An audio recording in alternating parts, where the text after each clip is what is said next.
દાહોદના ખાનગી હોસ્પિટલમાં સારવાર દરમિયાન મહિલાના મોત મામલે પરિવારજનોએ ખાનગી હોસ્પિટલના તબીબ ઉપર આક્ષેપો કર્યા.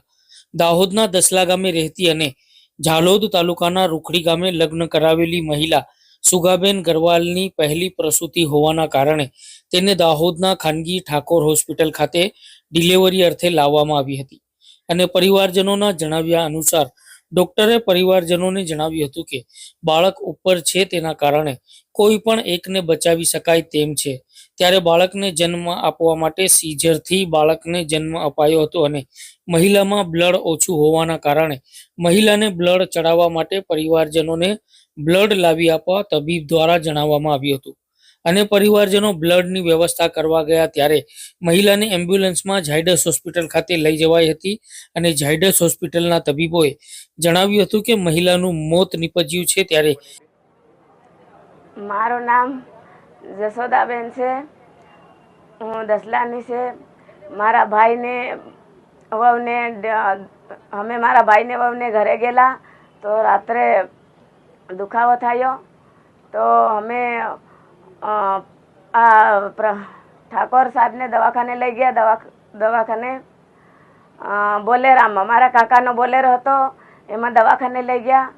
તો પછી દવાખાને લઈને અમે તો ડૉક્ટરે થોડીક વાર ખાટલા પર સુવાડી રાખી અને પછી વધારે વાર નહીં સુવાડી રાખી, થોડી વાર સુવાડી રાખી અને ફેર બેનને સુવાડી રાખીને ફેર ડૉક્ટર આવી ગયો. ડૉક્ટર એવો કહેવા લાગ્યો કે આ બેનને ઉપર બાળક લેવું પડે, નહીંતર બાળક નહીં બસે અથવા બેન નહીં બસે. તો અમે ગભરાઈ ગયા. બધા અમે વિચારીને આ બેનને એવું કીધું બાળક ઉપર લઈ લો.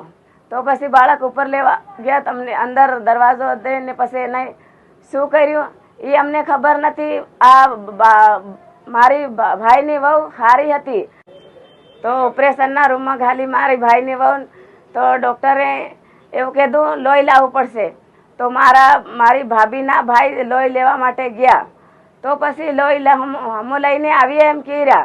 તો આ ડૉક્ટર ઠાકોર સાહેબ એવું કહે છે ક્યારે તમારું લોહી આવશે ને લોહી અમારું આવે, અહીંયા રહેવા દો એમ કીધું.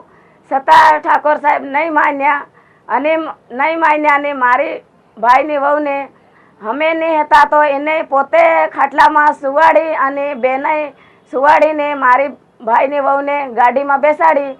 મારા હાથમાં બાળક હતું, અમે કોઈ પકડનાર નહીં હતા અને મારી ભાભીને એને પોતે ગાડીમાં બેસાડી છે. અને આ બધી ઘટના ઠાકોર સાહેબના દવાખાનામાં થયેલી છે. ખાલી એમને આ ઝાયડસમાં મોકલ્યા છે અમને. ઝાયડસ દવાખાને અમને મોકલ્યા છે, ઝાયડસ દવાખાને મોકલ્યા છે. મૃત્યુ તો ત્યાં થયેલું છે. ઠાકોર સાહેબને દવાખાને જ મૃત્યુ થયેલું છે. ઝાયડસમાં મૃત્યુ બોલાડે એવું કરીને અમને અહીં મોકલ્યા છે. અને મારા ભાઈના વહુનું બાળકને બી અમને એવું નથી કીધું કે બાળક સારું છે. કલાક બાળક રડ્યું નથી. છતાં ફેર અમને ડૉક્ટર આ ઠાકોર સાહેબ એવું નહીં કે બાળક નથી રડતો, તમે બાળકનો ઇલાજ કરાવો એવું અમને નથી કીધું. તો બાળક અચાનક એમ કહેવા લાગ્યું. તો પછી અમે પોતે હું ડૉક્ટરને પૂછવા ગઈ, સાહેબ આ બાળક આવી રીતે કેમ કરે છે? તો આ ડૉક્ટર સાહેબે કીધું કે તમે બાળકને દવાખાને લઈ જાઓ.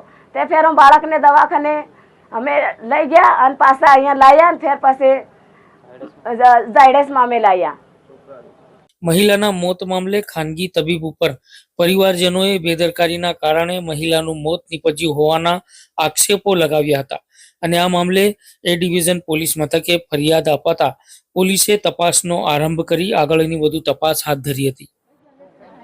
મારું નામ બધુભાઈ જવલાભાઈ પરમાર, દસલા તાલુકા સભ્ય. હવે અમારા ગામની ઘટના એવી બની છે કે છોકરી નામે સુગાબેન લીમજીભાઈ ગરવાળ, એમને 4 વાગ્યાના સમયે ઠાકોર હોસ્પિટલમાં દાખલ કરવામાં આવી. એના પછી ડિલિવરી કરવામાં આવી, ઉપર લેવામાં આવ્યું, એ બધું જ કરી લીધું. પણ છોકરીને બ્લડ ઓછું છે એમ કરીને એમના ઘરના સભ્યોને બહાર બ્લડ લેવા માટે મોકલી દીધા. અને એના પછી આ ડૉક્ટરે એમને લાપરવાહીના કારણે અમારે આપણે એ ડૉક્ટરે અહીંયા ઝાયડા હોસ્પિટલે ખસેડવામાં આવી છે આ છોકરીને. એમના ભૂલના કારણે અમારી છોકરીનું મૃત્યુ થયું છે અને અમે પોલીસ સ્ટેશન ફરિયાદ જાહેરાત આપી છે. એ સવારમાં અમે દવાખાને લાવ્યા, ઠાકોરને દવાખાને સાહેબ. પછી એ ઓપરેશન કર્યું 5:30 વાગે. પછી સિરિયસ કરીને છોકરાનો જન્મ કર્યો. પછી અમને લોહી લેવા મોકલ્યા. પછી અમે લોહી લેવા ગયા તો એ લોકોએ જબરજસ્તી ગાડીમાં એમ્બ્યુલન્સ બોલાવી અને બેહાડીને અહીંયા સરકારી દવાખાનામાં ખસેડી આપ્યા. પછી અમે અહીંયા આવે ત્યાંથી મૃત્યુ પામેલું આવેલું એમ.